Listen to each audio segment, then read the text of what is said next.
What is up, my horror fans? Welcome back to the channel, your home for screams, scares, and cinematic carnage. Now today, we're diving into the bloody return of the franchise that taught us all to fear plane rides, tanning beds, and literally anything in our homes. Yes, I am indeed talking about Final Destination Bloodlines. Yes, it's back, and dare I say it, this is one of the best entries since the original, so buckle up because death is coming. And I've got thoughts. Bloodlines introduces us to Stephanie Reyes, played by Caitlin Santa-Juana, who's haunted literally by her family's past. Her grandmother Iris narrowly escapes a tragic skyscraper collapse in 1968, and now, years later, it seems that death has unfinished business with the whole bloodline. Now, what I absolutely just loved about this movie is that it doesn't just recycle the formula, it actually kind of expands the mythology. It's not just about surviving an accident anymore, it's about inherited fate.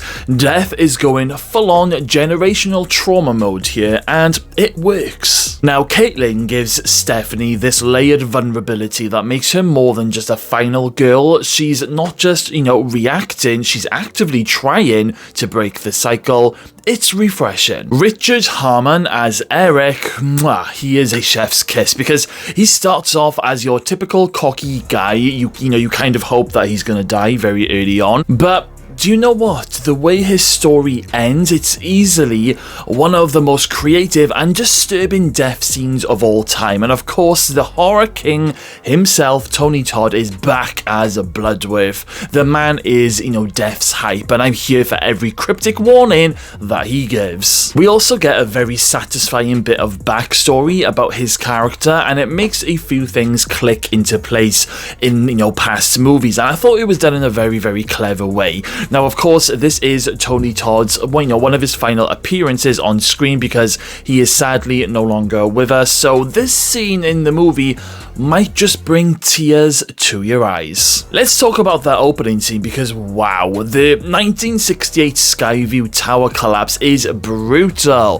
What I thought was going to be a flashback actually turned out to be a premonition, and it hits hard. Debris, bodies, and chaos, and the realization that this isn't just a freak accident, but part of a dark legacy tied to Stephanie's family. Now, when me and Peter were watching this, we were both literally on the edge of our seat during this whole opening disaster scene. If you are afraid of heights, then you might be closing your eyes for the most part during this scene. Okay, let's get into the meat of what makes a Final Destination movie so damn entertaining. The death scenes. The MRI death scene, oh my god, I tell you what guys, I don't think I'll ever look at a hospital the same way again. Without going into too much details, the MRI machine goes a little bit haywire during a critical moment in the film. Now, character Eric, who I said was a chef's kiss earlier, well, he is the one who ends up in a bit of a mess during this death scene. He's got piercings, right? Well, with this MRI, machine turning on and going a bit haywire,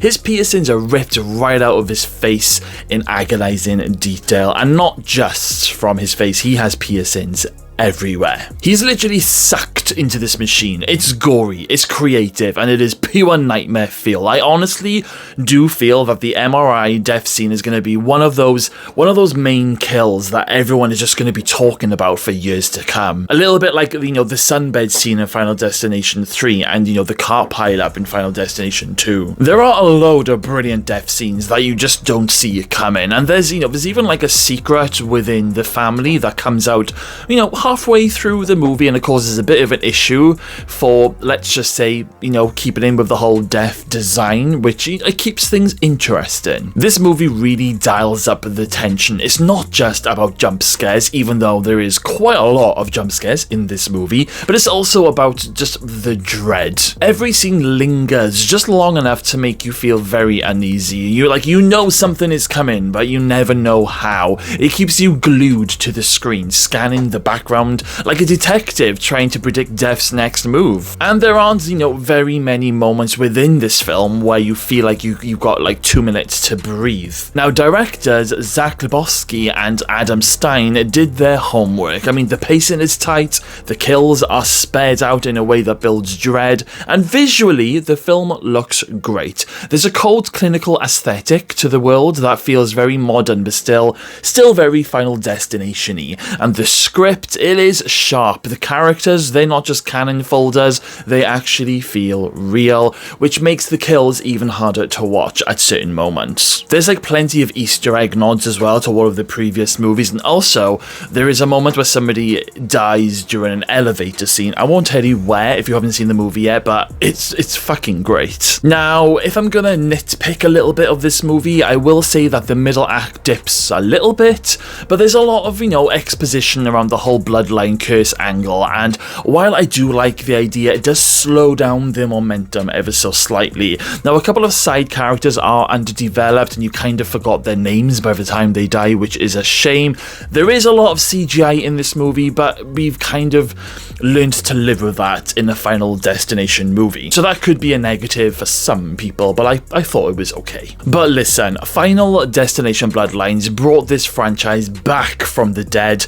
Pun 100% intended there. It honours what came before while pushing the story forward in really exciting ways. The deaths are insane in this film, the characters are compelling, and death has never been this relentless. So, I am going to give Final Destination Bloodlines a solid 8.5 out of 10. This is how you reboot a horror franchise with style, scares, and just the right amount of blood. But seriously guys, you really need to go and see this movie, you will not regret it, and I really hope that we end up getting a Final Destination 7 out of this. Okay then guys, well that is it for today's review. Have you seen Final Destination Bloodlines yet? If you have, what is your favourite death scene? Let me know, drop your thoughts down in the comments, I love hearing from you guys, and don't forget to like, subscribe, and hit that notification bell so you don't miss my next horror breakdown. Until next time guys, watch your surroundings, seriously, death is always watching.